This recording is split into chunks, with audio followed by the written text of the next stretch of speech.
السلام علیکم ورحمۃ اللہ وبرکاتہ۔ الحمد للہ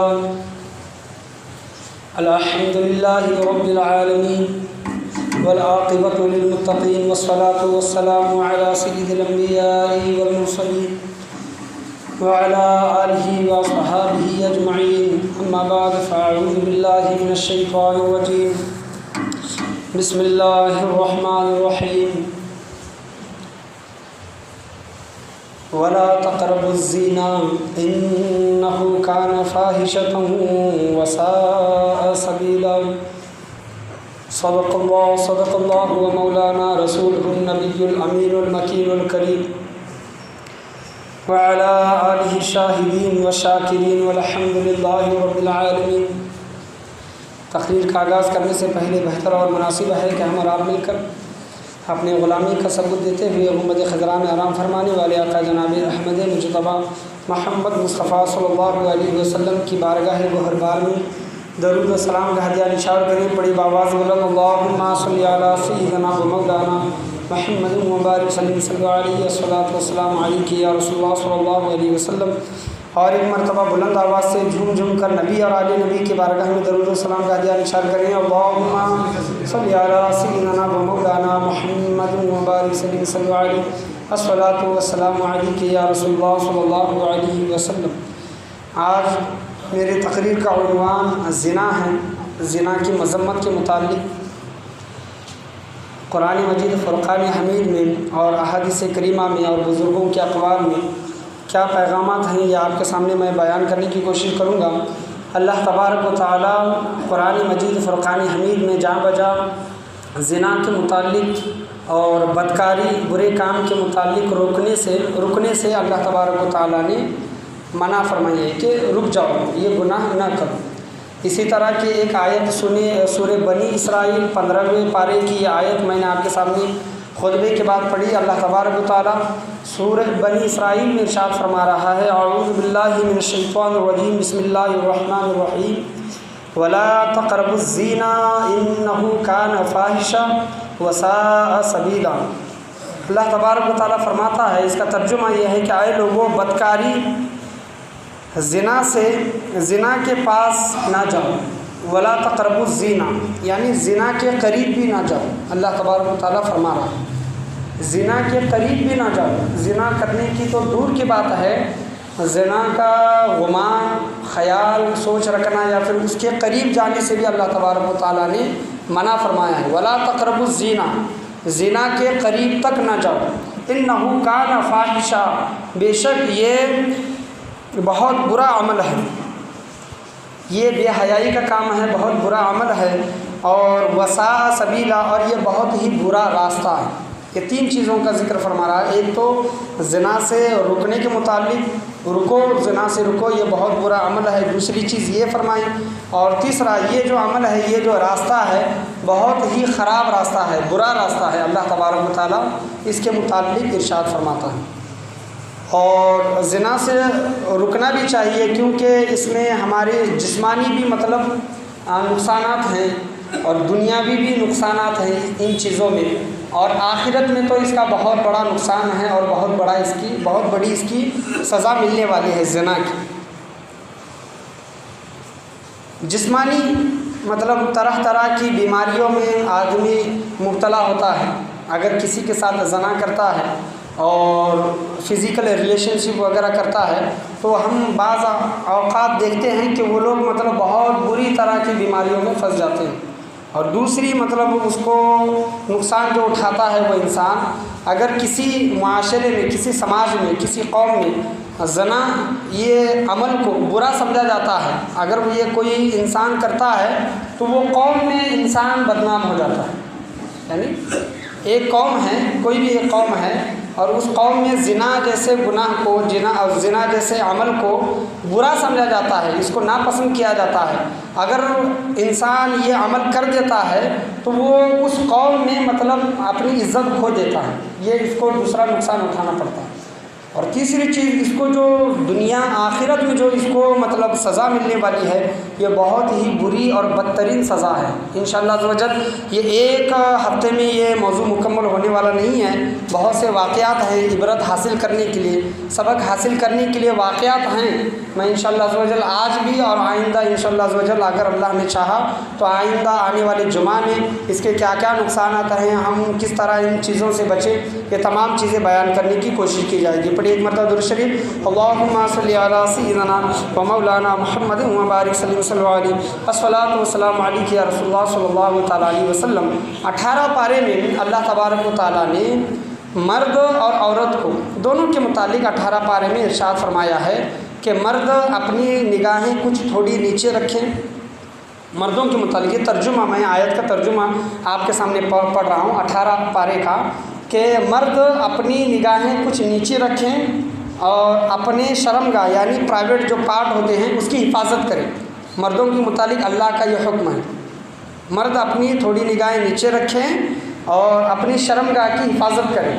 اور عورتوں کے متعلق بھی اللہ نے فرمایا کہ وَقُلْ لِلْمُؤْمِنِينَ وَالْمُؤْمِنَاتِ، یعنی عورتیں بھی اپنی نگاہیں نیچے رکھیں تھوڑی اور اپنی پارسائی جو ان کی عزت ہے اس کی حفاظت کریں۔ یعنی ایسا نہیں ہے کہ اللہ نے صرف عورتوں کو مطلب نگاہ نیچے رکھنے کا یا پھر سطر ڈھکنے کا یا پھر پردہ کرنے کا حکم دیا ہے، نہیں، عورتوں کو تو بعد میں حکم ہے۔ اللہ تبارک و تعالیٰ نے مردوں کو پہلے حکم دیا ہے کہ تم اپنی نگاہیں نیچے رکھو۔ زمین پر جب تم چلو، راستے سے جب تم چلو تو اپنی نگاہیں تھوڑی نیچے رکھو۔ تھوڑی کیوں؟ پوری تو بند کرنے کا اللہ حکم نہیں دے سکتا، اگر پوری بند کریں گے تو چلیں گے کیسے، دیکھیں گے کیسے سامنے؟ تو نگاہیں نیچے سے مراد یہ ہے کہ اپنی نگاہیں نیچے رکھے، یعنی تمہیں صرف راستہ دکھائی دے، اگر سامنے سے اگر عورت آ رہی ہے تو اس کو نہ دیکھو۔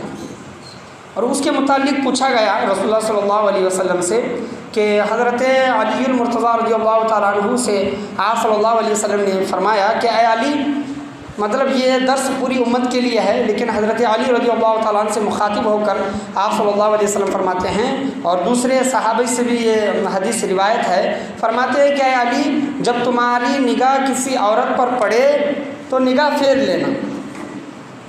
یہ حضرت علی رضی اللہ تعالیٰ عنہ کے لیے بتایا جا رہا ہے، لیکن درس، سبق، سیکھ، یہ پیغام پورے تا قیامت تک امت مسلمہ کے لیے۔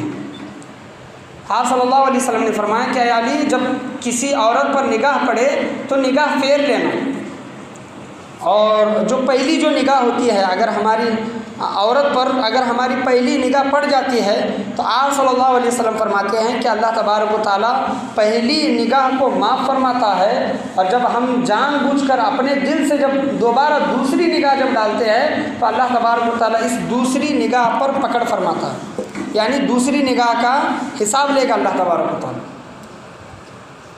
تو بچنے کا اور نگاہیں نیچے رکھنے کا حکم ہے۔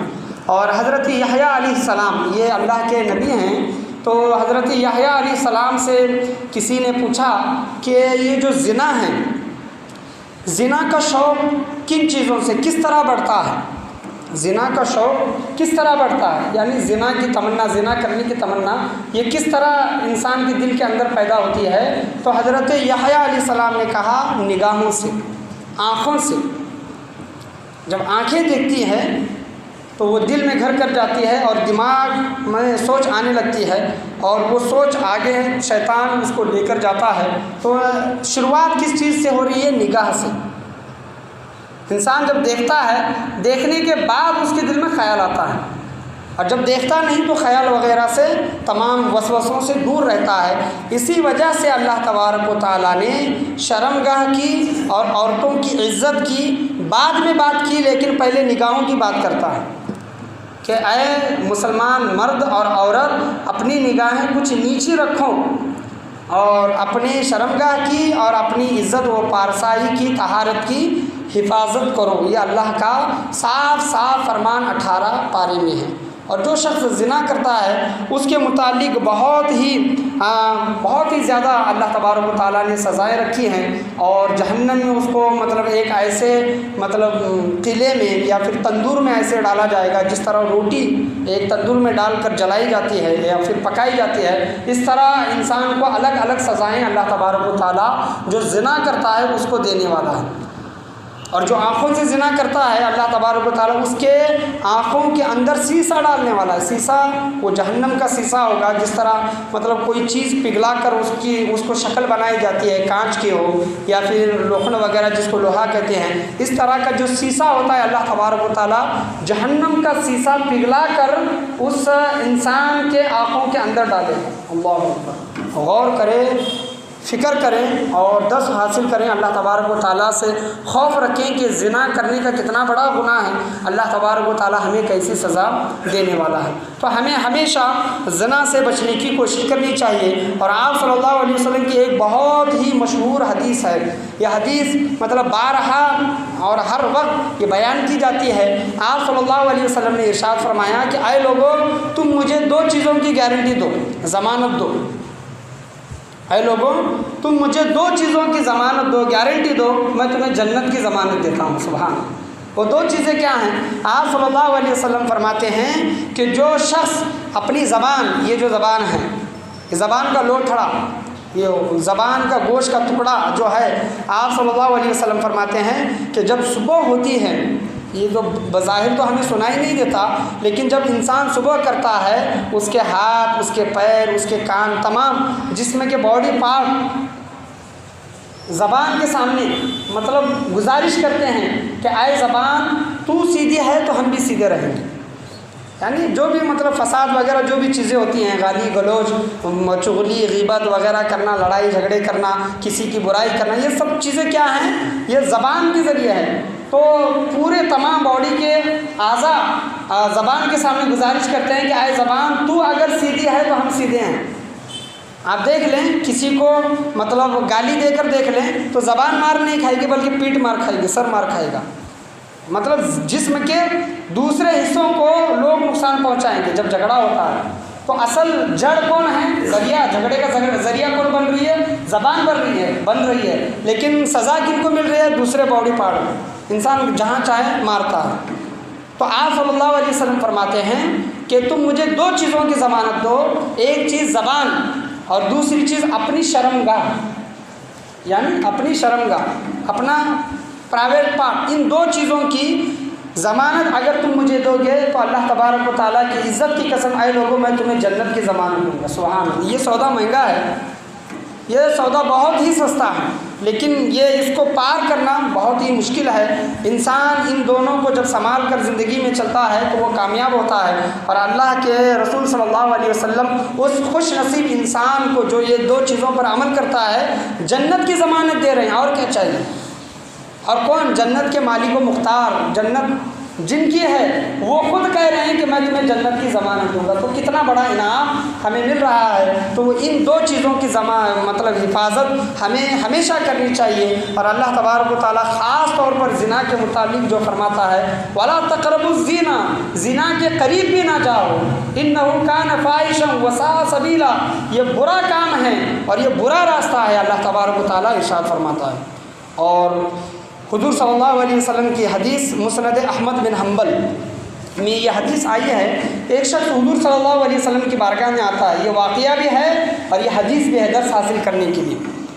ایک شخص آتا ہے، نوجوان شخص ہے، اور سیدھے حضور صلی اللہ علیہ وسلم کی بارگاہ میں آ کر بیٹھتا ہے۔ کچھ تو ایسے صحابہ کرام تھے جو حضور صلی اللہ علیہ وسلم کی بارگاہ میں زبان تک نہیں مطلب نکالتے تھے، زبان تک بلند نہیں کرتے تھے، نگاہیں تک نہیں اٹھاتے تھے، اتنا حضور صلی اللہ علیہ وسلم کی بارگاہ کا ادب تھا۔ اور کچھ لوگ ایسے تھے جو دیہاتی، جن کو علم نہیں تھا کہ حضور کی بارگاہ کیا ہے، محبت تو کرتے تھے، ایمان تو رکھتے تھے، لیکن حضور کی بارگاہ کیا ہے ان کو خیال نہیں تھا۔ وہ ایسے لوگوں کا اللہ معاف فرمانے والا ہے۔ ایک شخص، دیہاتی شخص، نوجوان شخص حضور کی بارگاہ میں آیا اور کہنے لگا کہ یا محمد صلی اللہ علیہ وسلم، مجھے زنا کی اجازت دیجیے۔ اللہ اکبر۔ کیا کہتا ہے؟ حضور سے کہہ رہا ہے وہ شخص، یا محمد صلی اللہ علیہ وسلم، مجھے زنا کرنے کی اجازت دیں۔ تو صحابہ کرام بیٹھے تھے، وہ غصہ ہوئے، جلال میں آئے، یہ شخص کیا کہہ رہا ہے اور کس کے سامنے کہہ رہا ہے؟ یہ وہ ہستی ہیں جو گناہوں سے روکنے کے لیے آئی ہے یہ ہستی، اور انہی سے کہہ رہا ہے کہ مجھے گناہ کی اجازت دے۔ تو صحابہ کرام غصے میں آئے اور جلال میں آئے، تو آپ صلی اللہ علیہ وسلم نے تمام صحابہ کرام کو خاموش کرایا، خاموش بیٹھنے کے لیے کہا، بیٹھو تم نیچے بیٹھ جاؤ، اور اس شخص کو اپنے سامنے بٹھایا۔ اور آپ صلی اللہ علیہ وسلم نے کتنے حسین عمدہ طریقے سے اس کا دل بدل دیا۔ دیکھیں آپ صلی اللہ علیہ وسلم کی سیرت، آج کوئی برا کام کرتا ہے تو ہم اسے فوراً برا بھلا کہنا شروع کر دیتے ہیں۔ اس کو بدلنے کی حضور صلی اللہ علیہ وسلم کا طریقہ ہے، وہ انسانوں کو بدلتے تھے۔ آج وہی طریقہ، وہی اسوہ حسنہ، وہی سیرت، وہی عمل کام ہمارے اندر بھی ہونا چاہیے، کیونکہ ہم نبی کی امتی ہیں۔ تو آپ صلی اللہ علیہ وسلم نے اسے ڈانٹا نہیں، مارا نہیں، اسے اپنی بارگاہ سے بھگایا نہیں۔ اور صوفیاء کرام کا قول ہے کہ تم گناہ سے نفرت کرو، گنہگار سے نہیں۔ سمجھ میں آیا آپ کو بات؟ گناہ سے، اگر کوئی چوری کرتا ہے تو اس چوری کے گناہ سے نفرت کرو، چور سے نہیں۔ کوئی زنا کرتا ہے تو زانی سے نفرت نہیں کرو، بلکہ زنا سے نفرت کرو۔ کوئی انسان یہ سمجھ کر ان سے نفرت نہ کرو کہ یہ فلاں گناہ کرتا ہے، اس گناہ سے نفرت ضرور کرو، لیکن جو گناہ کر رہا ہے اس انسان سے نفرت نہ کرو۔ یہ حضور صلی اللہ علیہ وسلم کا درس ہے، صوفیاء کرام کا درس ہے۔ آپ صلی اللہ علیہ وسلم اس نوجوان کو سامنے بٹھاتے ہیں اور بڑے پیارے انداز سے سمجھاتے ہیں کہ اے نوجوان، کیا اگر تو یہ چاہتا ہے کیا کوئی انسان تیری ماں کے ساتھ زنا کرے؟ آپ صلی اللہ علیہ وسلم نے اس نوجوان کو کہا تو کیا یہ پسند کرتا ہے؟ تجھے کیا یہ اچھا لگے گا کہ کوئی انسان تیری ماں کے ساتھ زنا کرے؟ تو نوجوان کہتا ہے کہ نہیں یا رسول اللہ، مجھے یہ پسند نہیں ہے کہ میری ماں کے ساتھ کوئی زنا کرے۔ حضور صلی اللہ علیہ وسلم نے کہا کیا تو یہ پسند کرتا ہے کیا تیرے بہن کے ساتھ کوئی زنا کرے؟ تو وہ شخص کہنے لگا کہ مجھے پسند نہیں ہے میرے بہن کے ساتھ کوئی زنا کرے، میں پسند نہیں کرتا۔ آپ صلی اللہ علیہ وسلم نے پھر کہا کیا تو یہ پسند کرتا ہے کہ تیرے بیٹی کے ساتھ کوئی زنا کرے؟ تو وہ شخص پھر کہنے لگا کہ نہیں، میں پسند نہیں کرتا۔ اسی طرح آپ صلی اللہ علیہ وسلم نے اس کے خالہ اور پھوپھی کا ذکر کیا اور تمام چیزوں کا ذکر فرمایا، تو وہ کہنے لگا کہ میں ہمارے گھر کی جو عورتیں ہیں کسی کے متعلق یہ مطلب پسند نہیں کرتا کہ میرے گھر کے عورتوں سے کوئی شخص زنا کرے۔ تو آپ صلی اللہ علیہ وسلم نے کہا کہ تو جب یہ پسند نہیں کرتا اور تو جو زنا کی اجازت جو مانگ رہا ہے اور تو جس سے زنا کر رہا ہے، جس عورت سے زنا کرنے والا ہے وہ بھی کسی کی بیوی، وہ بھی کسی کی ماں، وہ بھی کسی کی بہن، وہ بھی کسی کی مطلب گھر کی عورت ہوگی۔ تو وہ شخص رونے لگا، حضور صلی اللہ علیہ وسلم کی بارگاہ میں رونے لگا، اور آپ صلی اللہ علیہ وسلم نے فوراً اس کے دل پر ہاتھ رکھ دیا، فوراً ہاتھ رکھ کر کہا کہ اے اللہ تبارک و تعالیٰ، میں تیری بارگاہ میں دعا کرتا ہوں اس کا دل صاف کر دے، سبحان اللہ، اس نوجوان کا دل صاف کر دے، زنا جیسے گناہ کا یہ اس نے ارادہ کیا تھا، اس گناہ کو معاف کر دے اور اس کا دل پاک و صاف کر دے۔ وہ شخص وہاں سے اٹھا اور اس کے بعد اس شخص کے نزدیک زنا سے بھی بڑا مطلب وہ برا گناہ وہ شخص کسی کو نہیں سمجھتا تھا، یعنی زنا جیسے گناہ کو وہ شخص اتنا برا سمجھنے لگا کہ وہ گناہ ہی کو چھوڑ دیا۔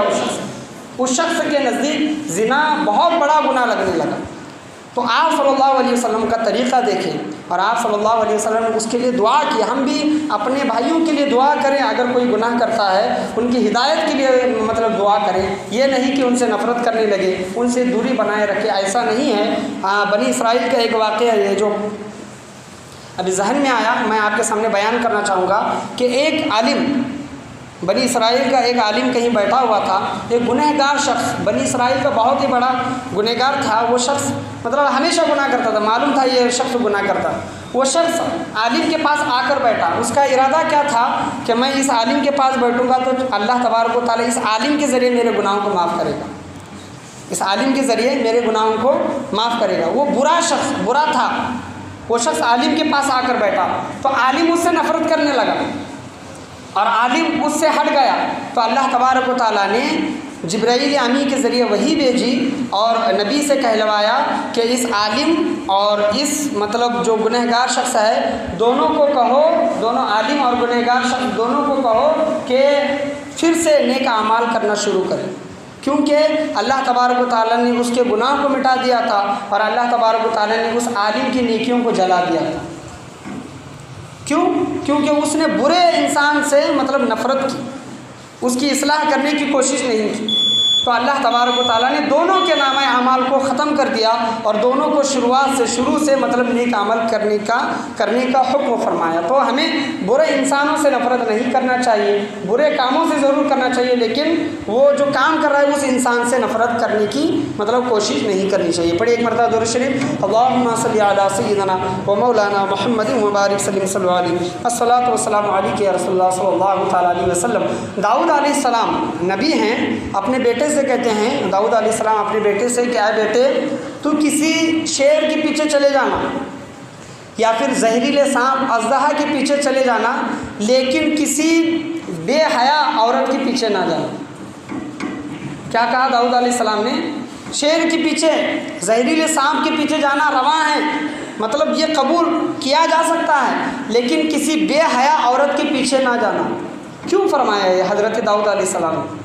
اگر وہ شیر کے پیچھے جاتا ہے، زہریلے سانپ کے پیچھے جاتا ہے، شیر تو اس انسان کو پھاڑ کر کھا جائے گا، یا پھر سانپ کے ڈسنے کی وجہ سے، زہر کی وجہ سے وہ مر جائے گا، تو وہ اس کی صرف جان جائے گی۔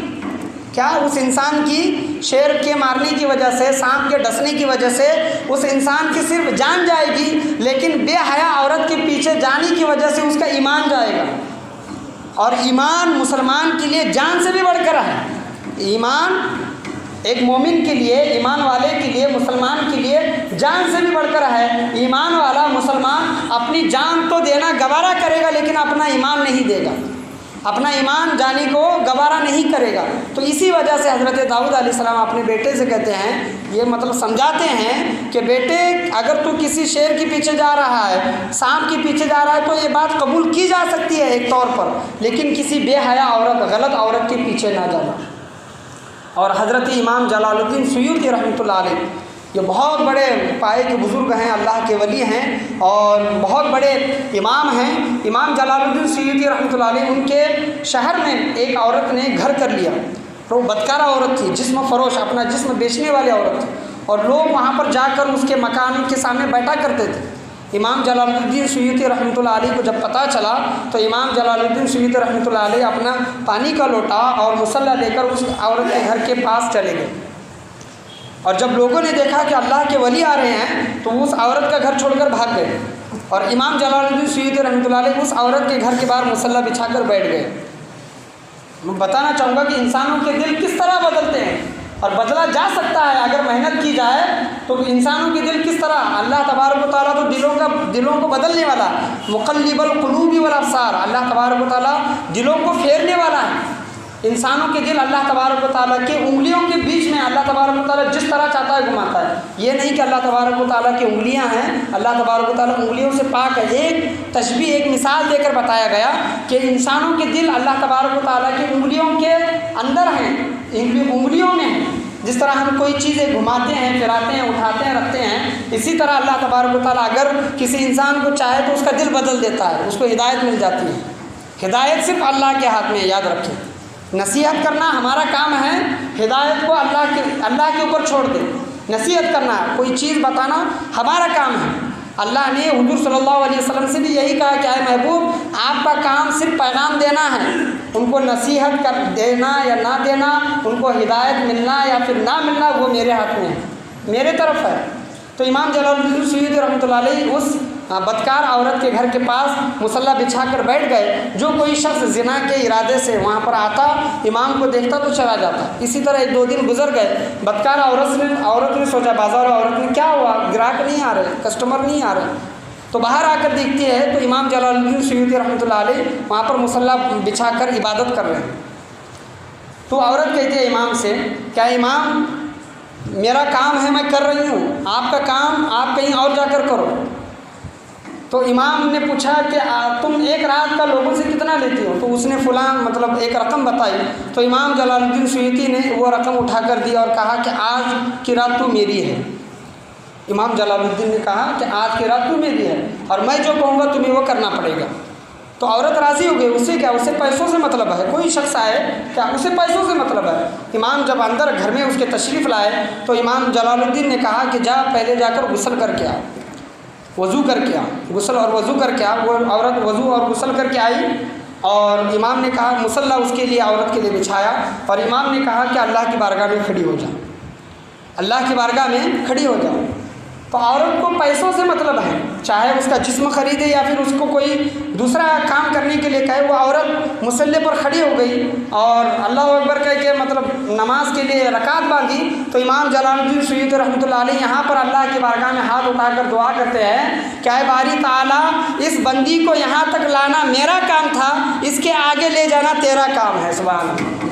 جب وہ بندی مصلی پر جب کھڑی ہو گئی تو اللہ تبارک و تعالیٰ نے اس عورت کی دل کو دنیا کو بدل دیا۔ وہ عورت اپنے گناہوں سے توبہ کری اور ایک وقت میں وہ عورت اللہ کی ولیہ بن کر انتقال فرما گئی۔ تو دلوں کو پھیرنا اللہ کے ہاتھ میں ہے۔ یہ جو لوگ ہیں، یہ امام جلال الدین سیوطی نے کتنا پیارا جملہ کہا کہ ہے اللہ تبارک و تعالیٰ، یہاں تک لانا میرا کام تھا، اس کے آگے لے جانا، نصیحت دینا، ہدایت دینا تیرا کام ہے۔ تو ہم بھی لوگوں کو نصیحت کریں اور ان بزرگان دین سے ہمیں سیکھنے کی ضرورت ہے، اور زنا جیسے گناہ سے بچیں۔ اور جو لوگ ہمارے نوجوان لوگ یا پھر دوسرے اور کوئی لوگ اس میں ملوث ہیں تو ان کو اصلاح کرنے کی کوشش کریں، سمجھانے کی کوشش کریں، سمجھائیں اور اللہ کی بارگاہ میں دعا کریں کہ اے باری تعالیٰ، سمجھانا میرا کام تھا، اس کے دل کو بدلنا تیرا کام ہے۔ دل کو بدلنا کسی انسان کی بس کی بات نہیں ہے، اللہ تبارک و تعالیٰ کی قدرت میں ہے۔ اور زنا جو کرتے ہیں ہم، تو امام شافعی رحمۃ اللہ علیہ یہ دوسرے سب سے بڑے امام ہیں۔ امام اعظم ابو حنیفہ، امام شافعی، امام احمد بن حنبل، امام مالک، یہ چار جن کو ہم مطلب فالو کرتے ہیں اور ان کی تقلید کرتے ہیں، تو امام شافعی رحمۃ اللہ علیہ دوسرے سب سے بڑے امام ہیں۔ اور دنیا میں حنفیوں کے بعد جس کا مطلب میجورٹی جو آتی ہے اور تعداد جن کی آتی ہے وہ شافعی لوگوں کی آتی ہے۔ آپ کیرلا وغیرہ میں چلے جائیں تو شافعی لوگ آپ کو زیادہ ملیں گے، اور دنیا بھر میں حنفی لوگوں کے بعد سب سے زیادہ جس کی تعداد ہے وہ شافعی کی ہے۔ تو امام شافعی رحمۃ اللہ علیہ کا قول ہے، امام شافعی کہتے ہیں کہ زنا ایک قرض ہے۔ کیا ہے؟ زنا ایک قرض ہے، وہ تمہیں ادا کرنا ہے، وہ تم نہیں ادا کرو گے، تمہاری گھر کی عورتیں ادا کریں گی۔ اگر تم نے کسی کے ماں پر بد نگاہی کی ہے، نظر ڈالی ہے، تو تمہاری ماں پر کوئی بد نگاہی ڈالے گا۔ تم نے کسی عورت پر بد نگاہی ڈالی ہے تو تمہاری عورت پر ڈالے گا۔ تم نے کسی بہن پر بری نظر ڈالی ہے تو تمہاری بہن پر بھی کوئی بری نظر ڈالے گا۔ تم نے کسی بیٹی پر بری نظر ڈالی ہے تو تمہاری بیٹی کے اوپر بھی کوئی بری نظر ڈالے گا۔ یہ قرض ہے اور قرض ادا ہوتا ہی ہے۔ اگر تم نے کسی عورت کے ساتھ زنا کیا ہے تو تمہاری گھر کی عورتیں بھی محفوظ نہیں ہیں، تمہاری گھر کی عورتوں کے ساتھ بھی زنا کیا جائے گا۔ آج ہم دیکھتے ہیں، آج یہ نہ سوچیں کہ ہماری گھر کی عورتیں محفوظ ہیں۔ ہم اگر کسی عورت پر بد نگاہی ڈال رہے ہیں، بری نظر ڈال رہے ہیں، شہوت کی نظر سے، گناہ کے مطلب ارادے سے کسی عورت کو دیکھ رہے ہیں، تو ہماری گھر کی عورتوں کو بھی کہیں نہ کہیں بری نظر سے دیکھا جا رہا ہے۔ وہ قرض ہماری عورتیں ادا کر رہی ہیں، ہمارا قرض ہماری عورتیں ادا کر رہی ہیں، اور اس سے ہمیں درس حاصل کرنا چاہیے۔ امام شافعی کے قول سے ہمیں درس حاصل کرنا چاہیے۔ اللہ تبارک و تعالیٰ فرماتا ہے زنا کے قریب بھی نہ جاؤ، اور زنا کی شروعات نگاہ سے ہوتی ہے، اور اللہ تبارک و تعالیٰ نگاہوں کو نیچے رکھنے کا حکم دیا ہے۔ نگاہوں کو نیچے رکھو تو تم زنا سے بچو گے۔ ایک واقعہ مطلب کس طرح لوگوں کی حفاظت ہوتی ہے یا پھر نقصانات ہوتے ہیں بتانا چاہوں گا۔ ایک حکایت ہے، ایک واقعہ ہے کہ ایک شخص کی 3 بیٹیاں تھیں۔ وہ شخص بوڑھا تھا، 3 بیٹیاں تھیں، اور وہ شخص کو کام وغیرہ نہیں مل رہا تھا اور بہت غریبی کی حالت چل رہی تھی، اور گھر میں کھانے کے لیے کچھ نہیں تھا، کچھ بھی نہیں تھا کھانے کے لیے۔ تو اس میں وہ جو پہلے نمبر کی جو لڑکی تھی، اور باپ بھی بوڑھا ہو چکا تھا، بستر پر پڑ گیا تھا، اور کھلانے والا وغیرہ کوئی نہیں تھا، اور 2 چھوٹی بہنیں تھیں اور ان کو کھلانا ہے، تو بڑی بہن کیا کرے؟ تو بڑی بہن نے ارادہ کیا کہ چلو بن سنور کر میں بازار میں جا کر کھڑی ہو جاتی ہوں، وہاں پر کوئی مجھے پسند کر لے گا، اس کے ساتھ معاملہ کر لوں گی، وہ مجھے کچھ پیسے دے گا تو میں اسے اپنی بہنوں کو کھلا سکوں گی، اپنے باپ کا علاج کرا سکوں گی۔ تو بڑی بہن بن سنور کر، اچھی طرح بن سنور کر جا کر بازار میں کھڑی ہو گئی، بازار میں کھڑی ہو گئی۔ یہاں پر غور کرنے کا مقام ہے، یہ واقعہ دھیان سے سنیں آپ۔ وہ بہن، وہ بڑی لڑکی کھڑی ہو گئی، بازار سے جو کوئی شخص جاتا ہے، جو کوئی مرد جا رہا ہے، اس کی نگاہیں نیچے ہے، اس لڑکی کو کوئی بھی نہیں دیکھ رہا، اس کی طرف جانے کی تو دور کی بات، زنا کا ارادہ کرنے کی تو دور کی بات، زنا کی دعوت اس لڑکی کو دینے کی دور کی بات ہے، اس لڑکی کو کوئی نگاہ اٹھا کر بھی نہیں دیکھ رہا، تو وہ لڑکی تعجب میں ہے کہ میں اتنا بند سور کر ٹھہری ہوں اور مجھے کوئی دیکھ نہیں رہا، مرد یہ کیا معاملہ ہے؟ اور مایوس لوٹ کر وہ جب اپنے گھر آتی ہے اور اپنے ابا جان سے کہتی ہے، اور ابا جان پوچھتے ہیں، اس کے باپ پوچھتا ہے کہ بیٹی کہاں گئی تھی، تو بیٹی رو رو کر تمام معاملہ بتاتی ہے اپنے باپ سے کہ میں ابا جان اس ارادے سے گئی تھی، اس گناہ کے ارادے سے گئی تھی تاکہ میری دونوں چھوٹے بہنیں کھا سکیں، آپ کا علاج ہو سکے، تو میں بند سور کر بازار میں ٹھہری تو کوئی ایک مرد مجھے نگاہ اٹھا کر دیکھنے کے لیے تیار نہیں۔ تو باپ رونے لگتا ہے اور بیٹی سے کہتا ہے کہ اے بیٹی، کوئی مرد تجھے نگاہ اٹھا کر کیسے دیکھے گا کہ تیرے باپ نے کسی عورت کو زندگی پر نگاہ اٹھا کر نہیں دیکھا تھا؟ اللہ، تیرے باپ نے زندگی پر کسی عورت کو نگاہ اٹھا کر نہیں دیکھا تھا، تو وہ کون مرد ہو سکتا ہے جو تجھ پر نگاہ ڈالے؟ تو آج ہم جو کرتے ہیں، اگر اچھا عمل کریں گے تو ہمارے لوگوں کے ساتھ بھی اچھا عمل ہوگا۔ یہ واقعہ درس حاصل کرنے کا، امام شافعی فرماتے ہیں قرض ہے، اگر ہم نے کسی پر بری نگاہ بھی ڈالی ہے، کسی کو ٹچ بھی کیا ہے، تو ہمارے عورتوں کو بھی کوئی ٹچ کرے گا، بری نگاہ ڈالے گا، اور زنا کیا ہے تو ہماری عورتیں بھی جو ہیں وہ زنا کیے بغیر نہیں مریں گی، یاد رکھیں۔ تو یہ زنا سب سے بڑا، بہت بڑا گناہ ہے، اللہ تبارک و تعالیٰ اس سے روکنے کا حکم دیتا ہے۔ اور بھی بہت سے واقعات ہیں جو میں آپ کے سامنے بیان کرنے کی انشاءاللہ عز و جل آنے والے جمعہ میں بیان کرنے کی کوشش کرنا چاہوں گا۔ زنا کے اور بہت سے پہلو ہیں اور بہت سے نقصانات ہیں، 3 نقصانات دنیا کے ہیں اور 3 نقصانات آخرت کے ہیں۔ زنا سے کس طرح بچا جائے، اور اگر زنا ہو بھی جائے تو اللہ کی بارگاہ میں رجوع و توبہ کریں، اللہ تبارک و تعالیٰ معاف فرمانے والا ہے۔ یہ بھی واقعات میں انشاءاللہ عز و جل آنے والے جمعہ میں آپ کے سامنے بیان کرنے کی کوشش کروں گا۔ آج جو لوگ دیر سے آئے ہیں، انشاءاللہ عز و جل آنے والے جمعہ میں 1 بجے آنے کی کوشش کریں، تاکہ میں آپ کے سامنے زنا کے متعلق اس کی برائیاں، اس کے نقصانات، اس کا عذاب جو ہیں آپ کے سامنے بیان کرنے کی میں پوری کوشش کروں گا۔ اللہ تبارک و تعالیٰ سے دعا ہے کہ اللہ تبارک و تعالیٰ ہمیں بولنے اور سننے سے زیادہ عمل کرنے کی توفیق عطا فرمائے۔ 18 پارے میں 15ویں پارے میں اللہ تبارک و تعالیٰ فرماتا ہے وَلَا تَقْرَبُوا الزِّنَا إِنَّهُ كَانَ فَاحِشَةً وَسَاءَ سَبِيلًا، اور بدکاری اور زنا کے پاس بھی نہ جاؤ، بدکاری اور زنا کے پاس بھی نہ جاؤ، اپنی شرمگاہوں کی حفاظت کرو، یہ بے شک وہ بے حیائی کا کام ہے۔ إِنَّهُ كَانَ فَاحِشَةً، بے شک زنا کرنا، بدکاری کرنا بہت ہی برا کام ہے۔ وساء سبیلا، یہ جو راستہ ہے بہت ہی برا راستہ ہے۔ 18 پارے میں اللہ تبارک و تعالیٰ مردوں اور عورتوں کو حکم دیتا ہے کہ اپنی نگاہیں نیچے رکھیں۔ مردوں کے لیے کہتا ہے اللہ کہ اپنی شرمگاہوں کی حفاظت کریں نگاہوں کے ساتھ، اور عورتوں کو کہتا ہے کہ نگاہوں کے ساتھ اپنی عزت کی حفاظت کریں۔ تو اللہ تبارک و تعالیٰ قرآن مجید فرقان حمید میں صاف زنا کے متعلق ارشاد فرما رہا ہے کہ زنا سے بچو، اور جو کوئی انسان زنا میں مبتلا ہوتا ہے، اگر اپنے ہاتھوں سے اگر کسی کو مس کر کے اگر زنا کیا ہے، نگاہوں سے زنا کیا ہے، تو اللہ کی بارگاہ میں رجوع کریں، اللہ کی بارگاہ میں توبہ و استغفار کریں، اللہ تبارک و تعالیٰ معاف فرمانے والا ہے۔ اور اس گناہ میں رہتے ہوئے ہم مر جائیں بغیر توبہ کے، تو اللہ تبارک و تعالیٰ ہمیں کبھی بھی معاف نہیں فرمانے والا۔ انشاءاللہ عز و جل آنے والے جمعہ میں اور واقعات سے ہم درس حاصل کریں گے، عبرت حاصل کریں گے۔ اللہ تبارک و تعالیٰ سے دعا ہے کہ ہمیں بولنے اور سننے سے زیادہ عمل کرنے کی توفیق عطا فرمائے۔